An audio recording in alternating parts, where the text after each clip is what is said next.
with Tony, and I'm here to kind of help and guide with business startup for home service agencies, home care, even home health agencies can follow some of these things.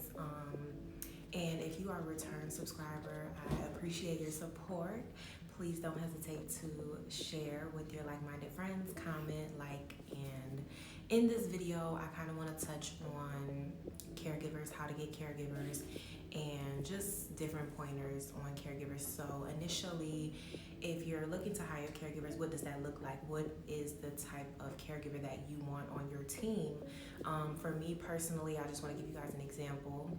As always, I foster in inclusion. So this involves, if somebody likes to stay in the home, they don't want to go outside of their home, I typically will want to pair them with a caregiver that is going to take initiative, going to suggest things like, hey, let's bake a cake, or, put on like Family Feud and like play the game with them, or Wheel of Fortune or something like that. Somebody that's kind of outgoing and just takes initiative to like find an opportunity for conversation or to get them out of their regular routine just a little bit, just to live a little bit. Because as you get older, you definitely need somebody to talk to, and those different type of things make a difference in the mood and the person's like the rest of their day. So when I'm looking for a caregiver, I'm looking for those qualities. Somebody that's charismatic, somebody that, we need to convince them a little bit to come out of their comfort zone. So, some of my questions at the interview time are going to be geared towards that. If the client's been sitting in the same place for over an hour, what's something that you would suggest to them, and can you give me a real life example? So say I'm the client, you're the caregiver, and let's kind of do a role play so that I could see you in that mode. But anyway, be thinking about the qualities that you want your caregiver to have and how you can convey that, how you can put that on a job listing or a job description, because it's a part of the job to be able to step into that role and be somebody that they can, talk to throughout the day. You're a companion. So if the caregiver is going to be there for companionship, it should be in their job role. They have to fill that role, so this involves accompanying them, conversations, accompanying them to places, maybe shopping, maybe getting their nails done, and then there's like doctor visits and things like that. So, just talking to them, kind of being able to put them at ease. Those are the type of people that I'm looking for. I don't ever want my clients to feel like somebody's just there, they're doing things with them, they're not talking to them, they're not asking them, how's your day, which is probably something that we take for granted, but in this industry, coming into a home and asking a client how their day is going is very important, because we're there to serve them, to service them, to help them. So if they say, my day is not off to a good start, I dropped my toothbrush, it's between, the wall and the counter, the cabinet, I'm not able to get it, so I didn't brush my teeth today, and then they start listing a bunch of other things, those are things that we can help them with. So first of all, let's get the broom and sweep the toothbrush out so it's not sitting there, gaining bacteria. We can help them with that. Let's go get you a new toothbrush. We can help with transportation. A toothbrush is probably a couple dollars. If they don't have it, then with the agency, we got a little petty cash. We can replace their toothbrush and they can get out of the house, and they, that kind of changes their mood. So just immediately walking in and asking them how their day is going is generally important. Another thing is, you are looking for specifics in a caregiver, but they're also looking for things within a job. Why should I work with you? And then they're looking at, the qualifications, which it's pretty much the same across the board. Some are a little bit different. And then, because I want to say for myself, I look at the driving history. I'm not going to put a client in the car with a caregiver if I don't know their driving history. You may have provided your license and your insurance, but if you have a history of speeding tickets or anything like that, it's just probably not safe to pair you with somebody who needs transportation. So all jobs don't require that. Another thing is CPR. It's not required by the states. Some people require it, some people don't. I require it. So they're looking at those qualifications, and so sometimes that might also um, play a part in whether they want to be with your agency or not. And those things are in place for a reason. They're there to protect you. They're there for you to make sure that you're hiring who you think you are. So I wouldn't say to change those. I'm just mentioning the fact that people are paying attention to those things. The other thing that they're looking at is the benefits for the job. What do you offer that somebody else doesn't offer? Maybe you offer more money per hour, whereas somebody else doesn't, but maybe they have huge benefits, or maybe they're looking at those things, they're comparing those things. So what are the rates that you're offering? Are they the rates? Is it an average rate? Have you done your market research? Is it fair wages? Is it after a certain probational period they receive a raise? And then making sure you list your benefits. So now one of the benefits that are kind of mandatory is you have to offer paid time off. And so the way that we draw that is after, every 40 hours you get 1 hour. I have to look and see exactly what it is. I'll put it in the description box below, but you have to have it. So we list it as a benefit. It is a benefit, and then if you do anything else, like if you do employee recognition, employee of the month, gas cards, rewards, anything like that, list those benefits. So try to have a good benefit package. Even if anything that you do not have to offer, I would say is a benefit. So list it. Even if it's something that's really small, I would say to list it. I want to talk about where to actually find them. So one of I'm going to say online platforms. One of the online platforms that are really popular these days is LinkedIn. For the life of me, I don't have the patience to sit down and understand LinkedIn. I actually gotten LinkedIn for Dummies, the book, and I barely opened it. I returned it already. But LinkedIn is getting amazing reviews. If you have the patience, or if you know how to work LinkedIn, that is a good resource. Other things are social medias, Facebook, Twitter, Indeed.com, ZipRecruiter. So I use Indeed.com. I have a lot of applicants through Indeed.com. It's really a hit or miss because, like I said, I do have those qualifications. So getting some of those qualifications completed is a little difficult. So what I've done is I've called places in my city that assist with different things, and I've asked them, I'm trying to provide jobs within the community, and some of the things that I'm finding that people are having hardship with is obtaining a CPR certification. They don't have the funds to pay for the course. Obtaining a TB testing, if they don't have insurance, they're not able to pay for it. And a background check, if they've never had one done, they're not in the system, they don't have the funds for that either. So in the video where I had the pink blazer on and I was kind of giving you guys an update, I actually called a bunch of places that day, talked to people on the phone, and I found an organization, and I kind of just stopped there because I had a long, busy day. Very eventful, very exciting, but go back and watch that video if you haven't seen it. But nonetheless, I found an organization that was like, she's like, let me jot some things down. I'm going to give you a call back and I'm going to let you know. And she did that. And she said that if I send the people to her and they live in specific counties, that she would be able to help them.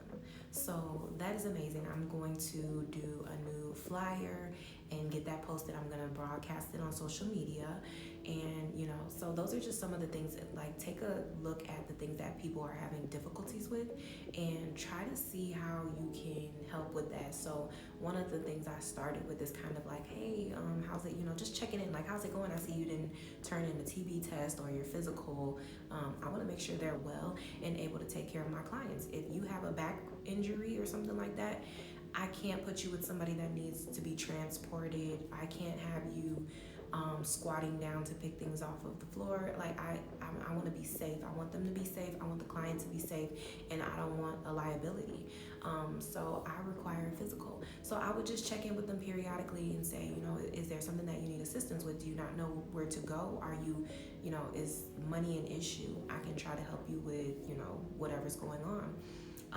And so After a while, it just wasn't being done, but they were still turning in everything else. So they have the interest, they have the motivation, they want to work. I could see that, but something is keeping them from turning in a TB test or CPR certification. So if I've given you the information, like here's some colleges that have CPR sessions on the weekends or nights or whatever, and they're still not, updating me with anything, then in my mind, I said they can't afford it.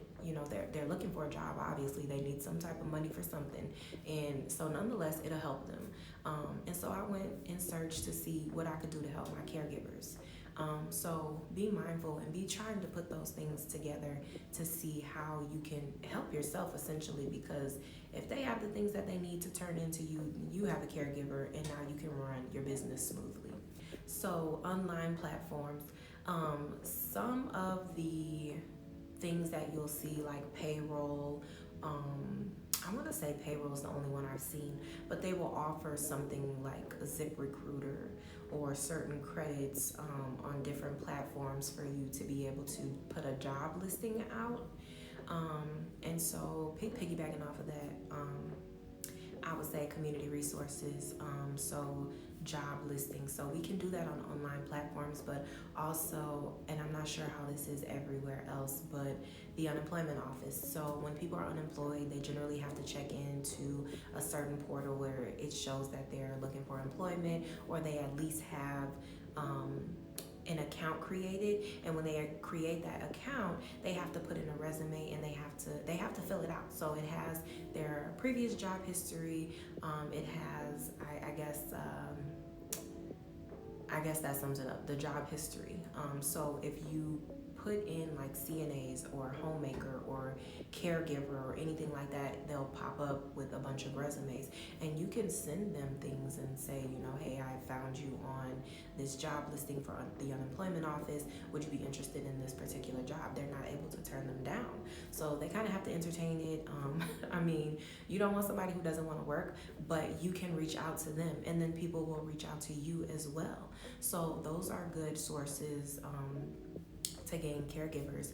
Again, it's a job listing, so just be like very descriptive, know what you're looking for, and just realize that they're also looking for benefits. They want to know why your company or agency is good for them, is a good fit for them as well.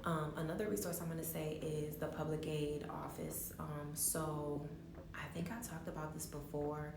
I've been there previously, and I didn't hear back about anything. I went to see if my flyer was posted, and it wasn't.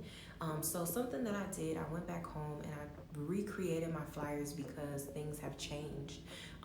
And since then, things have changed again, because now I have a resource that is going to help people to get their TB test, their CPR certification, and background checked if necessary. So I want to definitely put that on my flyer. And so now I have to recreate that flyer, and then I'm gonna go there with my things. So a couple of things I'm gonna be doing is giving them a flyer for employment, but I'm also gonna give them a flyer for clients.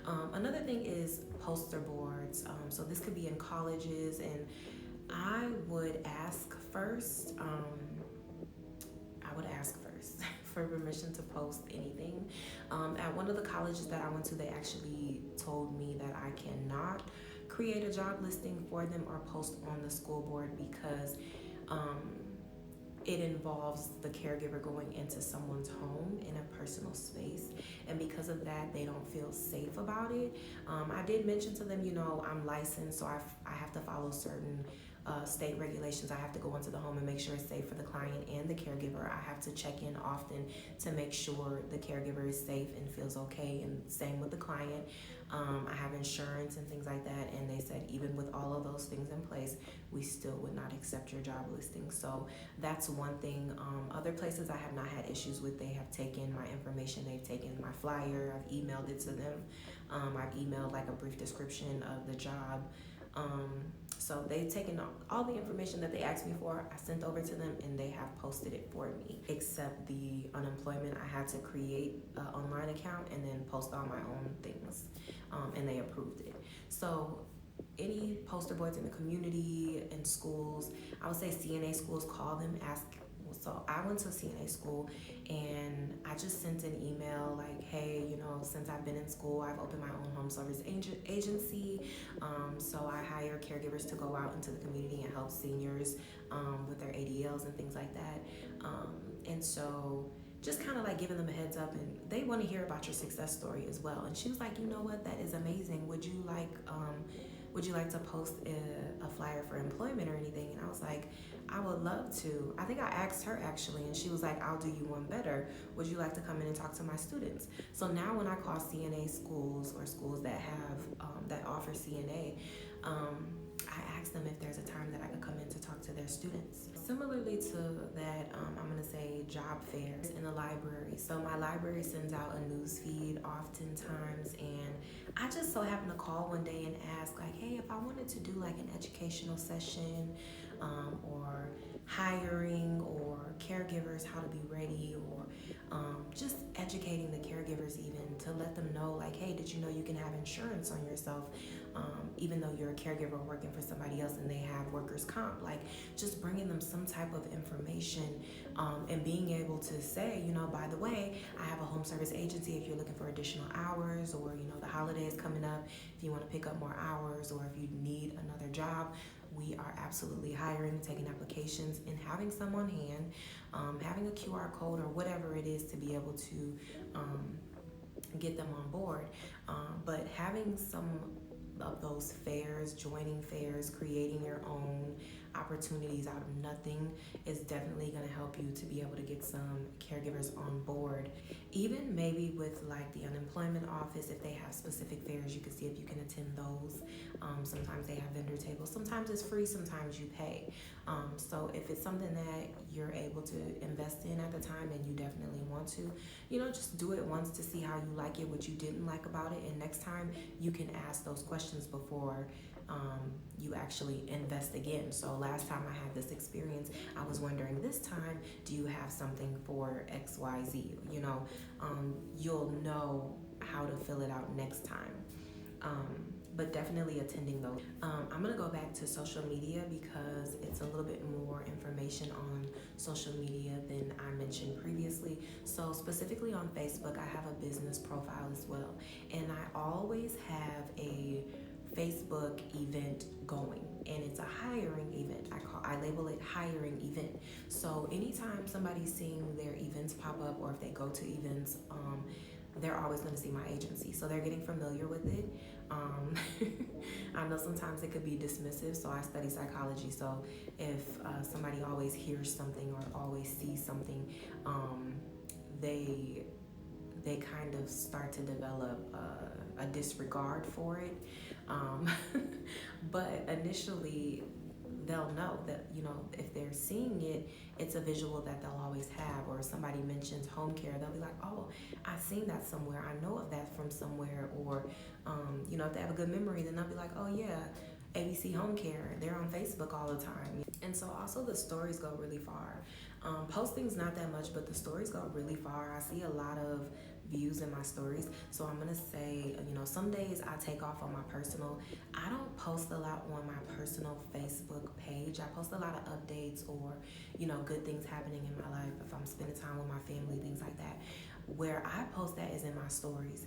And so you definitely don't want to mix personal with business, but a lot of times I'll take a break from my stories for a couple of days on my personal profile, and then I'll post my business stuff for a few days. So you definitely want to be posting in there, hiring, accepting clients, those flyers that you're creating, anything. If you have pictures or videos from fairs or things that you're doing in the community, definitely post those in your stories. Try to get some views, try to get people to, looking at those things and getting familiar with your agency. And then the same thing on the business profile. So my business profile is where I mostly post on the page, and then I'll also post in the story. So that's, helping get out your content and people are getting familiar with your agency. Twitter, I don't use Twitter that much. I don't use Twitter at all, actually. I go on there, kind of look and be nosy, but I don't use it myself. But Twitter is a really good one, especially if you have like a local community as a following. They have personal groups on Facebook, so kind of search for groups like CNA groups, travel groups, because even then, if people are, I've seen a lot of people that say, I'm in Illinois, I'm here for 3 months, or I'm in Illinois visiting, is there any work that I could pick up? And I see it, and so I message them, I reach out to them, and some have created a profile online. So we have where you could create an application, and then we have a backside to our website portal where you can start uploading all your documents and things like that. So I've gotten a few from there. Any of those groups, people are looking for jobs that are hiring. So we have like, I'm in Illinois, so we have like what's happening in Aurora, what's happening in Naperville, what's happening in Elgin. These are like surrounding cities, surrounding towns. So they're there checking out what's going on. Some people are looking for jobs, and then you can also post. So I see a lot of people posting their businesses, and I do as well. So you can have specific flyers for things like that, ones that are easy to read and eye-catching. Another thing is, actually you could list this as a benefit, because like I said, if it's something you don't have to do and you offer it, it's a benefit. But job referrals or client referrals as well, but this video is about employees, so job referrals. So if an employee is an employee that you already have, or an applicant, whoever, somebody that you just know that says, hey, I know somebody that's looking for a job, if they connect you with a caregiver or applicant and they pass the probationary period, I would say, there's a lot of ways that you could do this, but I would say make sure they pass the probationary period before you award them a referral bonus. Definitely put a referral program in place. And then even when you do that, just think about what's fair for the person that's referring the caregiver to you. Think about, the fine print. So is your probationary period 30 days? Is it 60 days? Is it 90 days?